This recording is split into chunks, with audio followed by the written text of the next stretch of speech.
예, 안녕하세요. 반갑습니다.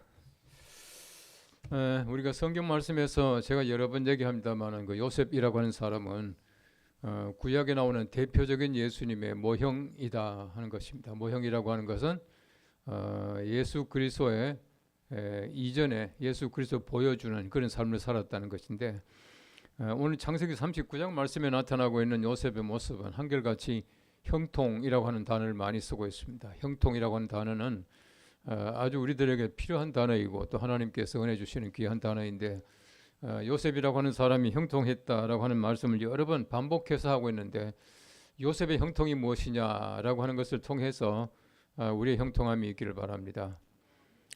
요셉은 사실은 자기 형들에게 시기함을 받아서 구덩이에 빠졌다가 죽을 뻔하다가 살아나서 그 형들이 팔아먹자 해서 팔아먹었다가 보디발의 집에 가서 종살이 하다가 억울한 누명을 쓰고 옥살이 하다가 마침내 총리의 그 자리에 오르게 되는 사람이 바로 요셉이라고 하는 사람입니다.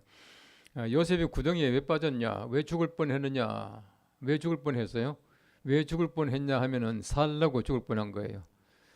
사실은 요셉이 그 아버지가 사랑해서 다른 형제들에게는 그렇게 하지 않았지만 채색 옷을 입혔다 그러잖아요. 채색 옷. 우리식으로 말하면 그 색동 옷을 입힌 것 같아요.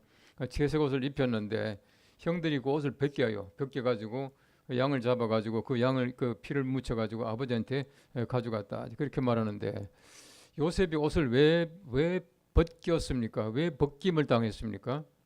요셉이 옷을 벗겼다라고 하는 것은 종의 옷을 입기 위해서 벗은 것 아니거든요.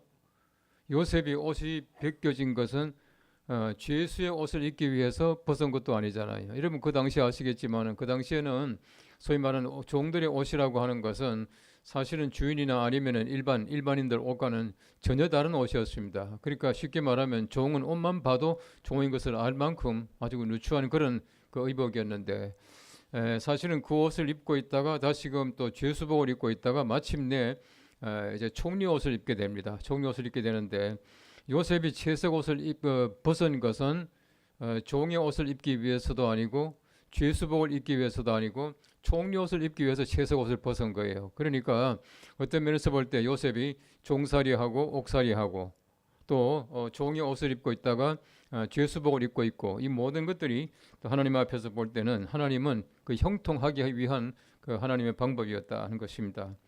형통이라고 하는 것은 히브리 말로 찰야흐라고 하는 말입니다. 찰레아흐, 이 찰야흐라고 하는 말인데 이 찰야흐라고 하는 말은 어떤 뜻이냐 하면은 번성하다, prosperous, 그 다음에 성공적이다, successful 하는 그런 뜻을 가지고 있습니다. 형통이 하는 모든 것들이 번성했다는 거예요. 사실은 번성한 사람이 아니었죠. 그럼에도 불구하고 성경 말씀은 그가 번성한 사람이 되었다, 형통하다, 또 성공적이 아니었지만은 성공하다 그렇게 말하고 있습니다. 오늘 이 본문 말씀은 요셉이 아직도 총리가 될지 안 될지 몰라요. 그 이후에 이제 감옥에 오랫동안 있다가 다시금 이제 총리가 되는데 아직도 총리가 되려면 아주 까마득한 시간이 남아 있지만은 그럼에도 불구하고 이 성경 말씀은 그가 형통했다, 번성하고 성공적이었다 그렇게 말하고 있습니다. 우리는 때때로 생각할 때 우리 지위가 높아지고 내가 생각하는 대로 돈도 많이 벌고 또 모든 게 잘 돼야지 형통하다라고 느낄지 모르지만은 하나님 입장에서 볼 때 형통이라고 하는 것은 돈 많이 벌다는 거 그것도 아니고 지위가 높아지는 것도 아니고 다른 사람들이 볼 때 어떤 번성한 것도 아니고 하나님 입장에서 볼 때 번성해야 하나님 입장에서 볼 때에 성공적이어야 된다는 것을 얘기를 해주고 있습니다. 오늘 성경 말씀에 보시면은 2절 말씀에는 여호와께서 요셉과 함께 하심으로 형통한 자가 되었다. 또 3절 말씀에는 그 주인이 여호와께서 그와 함께 하심을 보며 그렇게 말하고 있습니다. 2절과 3절 말씀에 계속해서 반복해서 함께 하다라고 하는 말이 반복되어 나오는데 요셉의 형통이라고 하는 것은 그가 지위가 높아진 것도 아니에요. 아직도 종살이 합니다. 종살이 하지만은 하나님과 함께함을 보며 형통했다. 그렇게 말합니다. 이 말은 무슨 말이냐 하면은 요셉의 형통은 우리의 형통은 하나님과 함께하는 것이다 라고 하는 것을 얘기를 해주고 있어요. 바꾸고 말하면 우리가 하나님 밖에서요 아무리 많은 것을 가지고 있고 하나님 밖에서 우리가 많은 것을 얻었다고 하더라도 그것이 형통한 것이 아니라는 얘기예요. 예수 안 믿는 사람들의 지위가 아무리 높아져도 그것이 형통이 아니고 하나님께서 보실 때는 우리가 비록 지위도 낮지만은 아직도 가진 것도 적지만은 그럼에도 불구하고 하나님과 함께 하시게 되는 것이 형통함이다. 그렇게 말하고 있어요. 우리 예수님 이 땅에 오실 때 이름이 두 개 아닙니까? 제가 지난번 한번 얘기했습니까? 이름이 두 개인데 하나는 예수예요. 그 예수라 하라. 그 이름을 예수라 하라. 이는 그가 자기 백성을 그들의 죄에서 구원할 자이심이라. 예수라는 말은 구원자 이런 뜻입니다.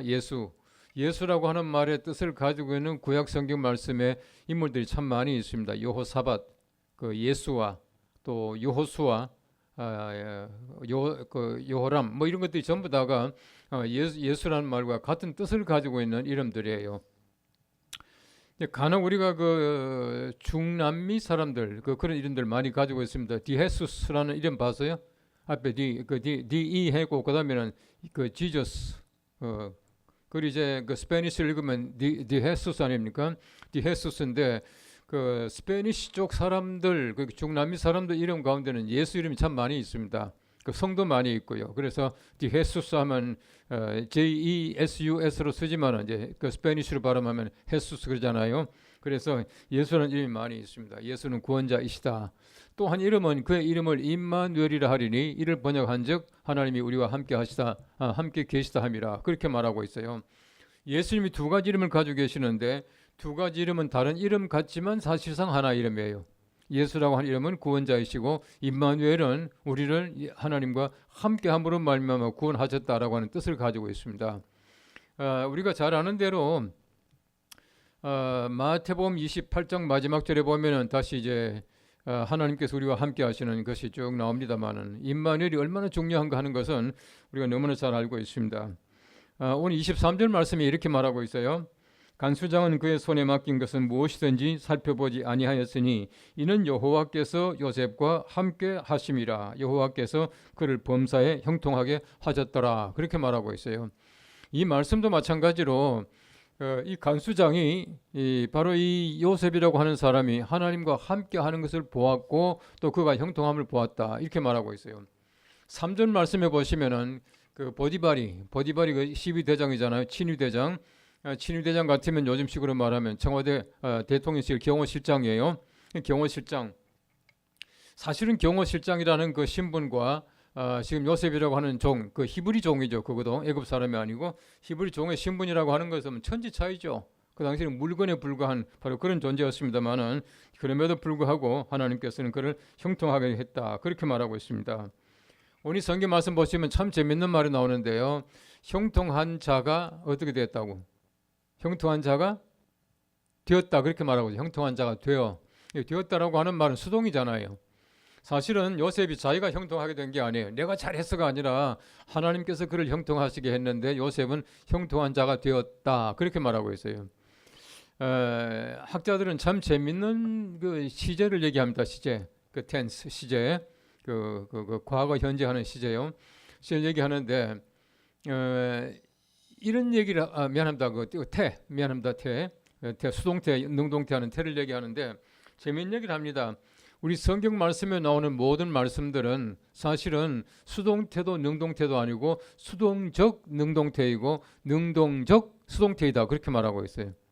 여러분 사실 우리가 문법적으로 말하면은 액티브면 액티브고 패시브면 패시브 그러니까 다시 말하면 능동이면 능동이고 수동이면 수동인데 우리 성경 말씀에 보시면은 능동적 수동태가 많이 나온다는 거야. 바꿔 말하면 내가 하는 것 같지만은 알고 보니까 내가 하는 것이 아니라 하나님께서 나로 하게 했다는 거지. 오늘 이 성경 말씀 보시면은 요셉이 잘 된 것 같지만은 하나님께서 그로 하여금 형통한 자가 되게 했다는 겁니다. 내가 형통을 붙잡은 것이 아니라 내가 형통을 내가 얻은 것이 아니라 하나님께서 내가 되게 만들어 주셨다. 그렇게 말하고 있어요. 하나님께서 우리에게 하신 모든 일들은 우리가 되는 일입니다. 바꿔 말하면은 능동적인 수동태예요. 내가 하는 것 같지만 하나님께서 내게 하게 해주신다. 바로 이것이야말로 올바른 하나님께서 내게 주시는 은총이고 내 믿음이다라고 하는 것을 말씀해주고 있는 것입니다. 우리가 시편 1편 말씀해 보시면은 복 있는 사람은 시냇가에 심은 나무가 계절을 쫓아 열매를 맺음 같다. 이렇게 말하고 있잖아요. 시냇가에 심은 나무를 잘 보십시오. 시냇가에 심기운 나무가 때를 따라서 좋은 열매를 맺는다고 말했는데 시냇가에 심은 나무가 내가 시냇가에 심겨야지 하고 자기 발로 걸어가 가지고 시냇가에 심기운 나무가 없잖아요. 누군가 심어줘야 될 거 아닙니까? 복 있는 사람은 시냇가에 심기운 나무와 같다라고 하는 것은 복 있는 사람은 자기가 복을 얻는 것 찾는 것이 아니라 하나님께서 그를 얻게 만들어 주시는 것이다. 그렇게 말하고 있는 것이 우리가 복 있는 사람이 된다라고 하는 것은 하나님의 은혜 아니겠습니까? 하나님께서 우리를 하여금 시냇가에 가서 심기워서 거기서 좋은 물을 공급받고 좋은 영양분을 가지고 열매를 많이 맺도록 만들어 주시다라고 하는 것입니다. 이것이야말로 진정한 은혜예요. 우리 삶을 한번 살펴보십시오. 얼마나 우리 중요한 그런 일들이 많이 있습니까? 제가 사실은 지난주간 한 3주간 되게 바빴습니다.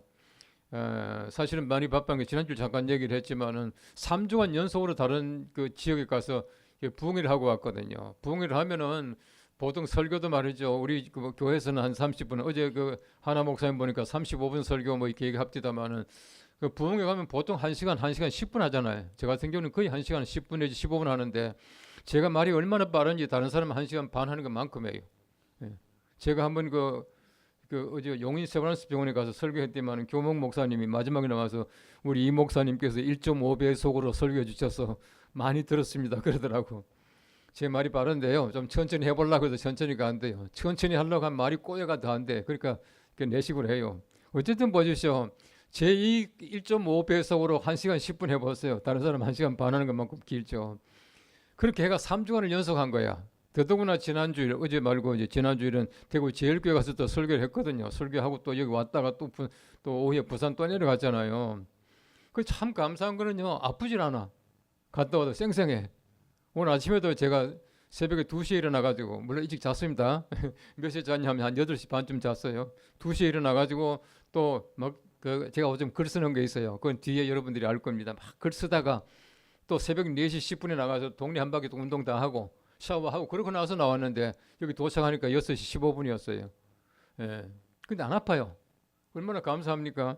이게 다 하나님의 은혜고 사실은 내가 막 그렇게 바둥바둥 애쓴다는 것보다도 하나님이 그렇게 해주시니까 얼마나 감사한지 몰라요. 우리가 다 수동적으로 살아갑니다. 하나님의 은혜가 여러분 모두에게 수동적으로 임하시기를 축원합니다. 잭 할스라고 하는 분이 참 재미있는 얘기를 많이 했는데 그분이 책 참 좋습니다. 그래서 저는 서점에 가서 몇몇 사람, 그 맥스 루케도라든지 또 뭐 몇몇 사람 책은요 내용도 안 보고 그냥 그 저자가 책을 썼다 하면 그냥 이게 사가지고 와서 이게 읽는 편입니다. 읽는 편인데 물론 한강 책도 제가 다 봅니다. 다 보는데 잭 할스가 그런 얘기를 했어요. 많은 그리스도인들이 일을 하다가 지치게 되는 까닭은 하나님을 위하여 일하기 때문이다. 좀 이상하죠? 많은 그리스도인들이 일하다가 지치는 까닭은 하나님을 위하여 일하기 때문이다. 지치지 않기 위해서는 어떻게 해야 되느냐? 하나님을 위해서 일하지 말고 하나님과 함께 일해라. 그렇게. 이거 의미가 있잖아, 그죠? 우리는 막 하나님 위해서 일한다고 생각해요. 근데 사실은 보면은 내가 내 힘을 가지고 바둥댈 때가 많이 있어요. 예. 저는 뭐 골프를 거의 안 칩니다. 어쩌다 한 번씩 장난삼아 쳐보기도 하고 하는데 저는 이제 테니스를 많이 쳤어요. 그러니까 모든 운동들은요 일반적인 원리가 있습니다. 운동의 일반적인 원리가 있습니다. 저는 테니스를 상당히 오래 쳤고요. 어제도 칠 뻔 하다 어제 못 쳤는데 어쨌든 그 테니스를 치고 또 골프 치고 하는 그 모든 게요 보면 기본적으로 똑같은 게 있습니다. 그게 뭐냐면 첫째는 자세를 낮추라는 거예요. 아무리 키 큰 사람들이 하는 이거 농구나 배구 같은 운동도 보면은 자세를 뻣뻣하게 높아서는 절대 안 돼요. 자세를 낮춰야 됩니다. 두 번째는 뭐냐면 힘을 빼야 됩니다. 힘을 빼야 돼요. 야구 같은 거 배팅할 때도 보면은요 힘 들어가 있으면은 절대 볼 안 맞습니다. 뭐 골프 해보신 분들 잘 아시겠지만은 골프도 마찬가지입니다. 힘 빼라는 얘기를 수없이 듣지 않습니까? 그 힘 들어가면은 말이죠. 이제 땅이나 파지 그 공 안 맞거든요. 세 번째는 뭐냐면 고개를 들지 말라 그럽니다. 고개를 들지 말라. 이것도 굉장히 중요한 얘기거든요.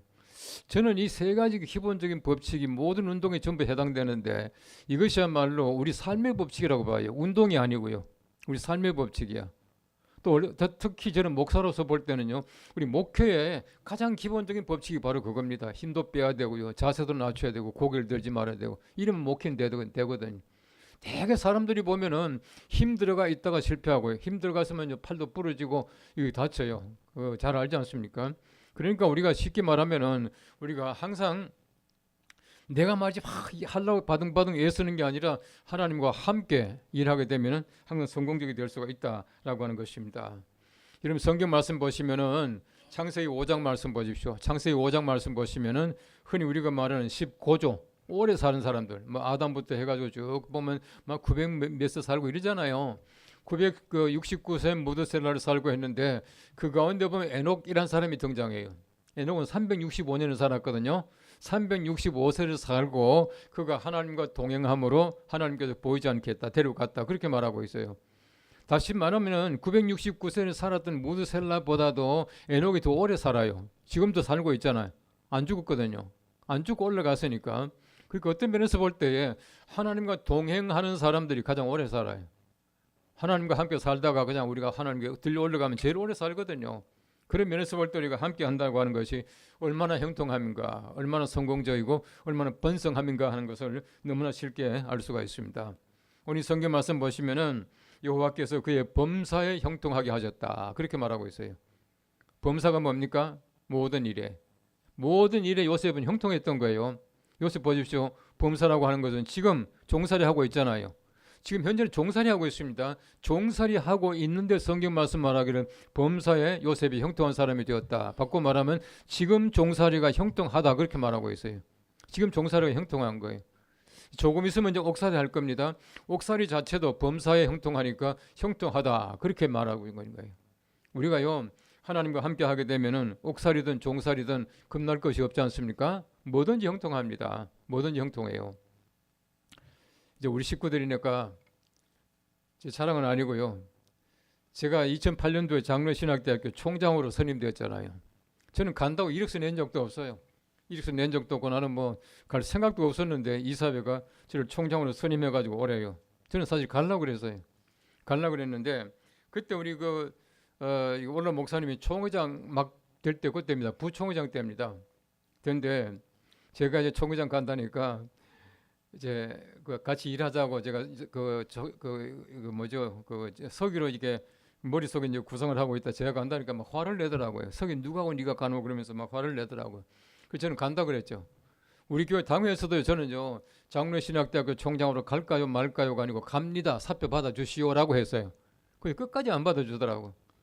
대개 장로님들은 보면요 간다 그러면은 잡는 척하면서 뒷문으로 이렇게 슬쩍 내보내잖아요. 저는 그럴 줄 알았어요. 뒷문도 안 열어주더라고. 그러니까 뒷문까지 다 제가 해서 못 갔거든요. 못 가 있어서 그 결국은 제가 이제 그때는 10월 5일 2008년 10월 5일 날 총장 취임식까지 다 해놓고 그다음에 설교 김삼환 목사 어쩌고 해가지고 순서도 정해놓고 난 못 갔거든요. 그 다른 사람들이 물어봅니다. 그때 총장 왜 안 갔냐? 그럼 저는 아주 간단하게 대답합니다. 목회를 너무 잘해서 못 갔습니다. 네, 그랬거든요. 반농담으로. 어쨌든 보십시오. 제가 만일에 장로신학대학교 총장으로 갔다면은 제가 형통했겠어요? 절대 그렇지 않다고 봅니다. 왜냐하면은 그때 제가 억지로 고집 부렸으면 갈 수 있었어요. 그러나 고집 부리고 가는 것이 아니다고 생각했어요. 왜냐하면 제가 연동교회 위임 목사였기 때문에 가는 것이 옳지 않다 생각했거든요. 그래서 안 갔어요. 지금 생각하니까 제 형통함이라고 하는 것은 장로신학대학교 못 간 게 형통이에요. 못 간 게 형통입니다. 그럴 때가 얼마나 많은지 몰라요. 우린 때때로 내 뜻대로 안 되면 형통이 아니다라고 생각하지만 그렇지 않습니다. 바울 보십시오. 바울이 무시아에서 비두니아로 가려고 했지만은 예수령이 허락지 아니어서 정반대쪽 드로아로 갔다가 마게도냐 지방에 들어가서 빌립보 교회를 설립하게 되잖아요. 그 몇 번 얘기를 했죠. 그때 마찬가지입니다. 내 생각대로 되면 형통이 아니에요. 절대 우리 생각대로 되면 안 됩니다. 우리 생각대로 되는 것이 형통이 아니라 하나님의 뜻대로 돼야 형통이다라고 하는 사실을 꼭 믿으시기를 바랍니다. 그렇게 돼야지 우리가 정말 형통한 사람이 된다고 하는 것이에요. 오늘 제가 결론적으로 좀 말씀드리고 싶은 거는 지금 이 얘기하려고 지금까지 계속 얘기하는 겁니다. 오늘 성경 말씀 보시면요. 보디발이라고 하는 12대장 바꿔 말하면은 대통령실 경호실장이다 그렇게 말했지 않습니까? 엄청난 신분의 차이를 가지고 있습니다. 히브리 종이고 그 당시에는 뭐 바로 다음에는 참 이렇게 힘을 가지고 있는 그런 사람 아니었습니까? 그런데 보십시오. 이 사람이 보디발이 볼 때에 내가 아니라 우리 집에 있는 종, 히브리 종이 형통한 자가 되었다 그렇게 말하잖아요. 오늘 성경 말씀 그렇게 말하잖아요. 그의 주인이 보디발이죠. 여호와께서 그와 함께 하심을 보며 또 여호와께서 그의 범사에 형통하게 하심을 보았더라 그렇게 말하고 있어요. 내가 형통한 사람이 아니라 우리 집에는 히브리 청년, 히브리 종이 형통한 사람이 되었다는 것을 바로 보디발이 인정했다. 보았더라. 그렇게 말하고 있거든요. 이거 얼마나 참 위대한 말입니까? 제가 말씀드린 아까 23절 말씀도 마찬가지거든요. 23절 말씀에도 간수장이 바로 여호와께서 요셉과 함께 하심이라 여호와께서 그를 범사에 형통하게 하셨더라. 그렇게 말하고 있습니다. 간수장도 그렇고 바로 이 버디발도 그렇고 바로 자기 집에 있는 종이 형통함을 보았다. 그렇게 말하고 있어요. 여러분 적어도 나와는 신분에 엄청난 차이를 가지고 있지만은 바로 나보다 높은 사람, 나를 지배하고 있는 사람, 엄청나게 높은 그 지위를 가지고 있던 바로 그 사람이 히브리 청년인 바로 요셉이 형통했다라고 하는 것을 인정했다라고 하는 것이 우리가 바로 그런 인정받아야 돼요. 여러분 세상 사람들로부터 인정받는 것이야말로 굉장히 중요한 하나님의 사람의 하나의 그 본분이라고 저는 그렇게 생각되어져요. 다른 사람들이 볼 때 시천을 이거 별거 아닌데 조그만한 회사인데 또 우리 방송국 중에서도 뭐 시청률 별로던데 이렇게 말할지 모르지만은 그 사람들이 볼 때에 그리고 이렇게 참 놀라운 그 지위를 가진 사람들이 볼 때에 우리가 아니고 시채널이 형통한 사람들이네, 시채널이 좋은 방송이네 라고 인정해 줄 수 있다면 이것이야말로 우리의 형통함, 우리가 성공적이고 우리가 번성하고 있는 것이 사람들이 볼 때 어떻게 볼지 모르지만은요 하나님 입장에서 볼 때는 번성이라고 하는 것은 하나님의 뜻대로 하는 것이고 하나님과 함께 하십니다 라고 하는 것입니다. 우리가 적어도 하나님께서 인정하시는 그런 회사가 되기 위해서 필요한 것이 있습니다. 그것이 뭐냐 하면은 하나님을 위해서 일하는 것이 아니라 하나님과 함께 하심으로 말미암아 함께 하시는 형통이 함께 할 때에 우리가 잘 되는 것이에요. 그때 사람들이 인정합니다. 사람들이 우리를 인정하고 정말 내가 아니라 저 사람들이 형통하는구나, 내가 아니라 시채널에 있는 아무개가 형통한 사람이네, 우리 회사가 아니라 시채널이 정말 형통한 회사네 라고 인정할 수 있다고 하는 것이에요. 우리가 필요한 것은 다른 사람들부터 하나님께서 함께 하시다라고 하는 사실을 인정받는 것이, 우리가 어떤 다른 것 가지고 인정받는 게 아니에요. 하나님과 함께 하심으로 말미암아 인정받을 때에 하나님께서 기뻐하시는 귀한 방송 될 줄로 알고 우리가 하는 모든 일을 통해서 하나님께서 복을 주심으로 말미암아 요셉처럼 지금 당장 아니지만은 지금 비록 종살이하고 옥살이하고 어려움을 당하고 있지만 그럼에도 불구하고 하나님과 함께 하심으로 말미암아 형통한 사람이 되고 우리 세상 많은 사람들로부터 다른 회사들로부터 미안하지만은 CTS도 우리보다 규모가 훨씬 크잖아요. 그렇지만은 CTS가 바라볼 때 우리보다 시채널이 형통하네, 더 잘되네, 더 좋은 회사네, 더 좋은 방송이네 라고 말할 수 있는 그런 방송이 될 때에 우리는 성공자예요. 우리가 형통한 것입니다. 아무쪼록 우리 모두가 그 일에 힘쓰고 또 그런 인정받을 수 있는 우리 모두가 될 수 있기를 주님의 이름으로 축원합니다.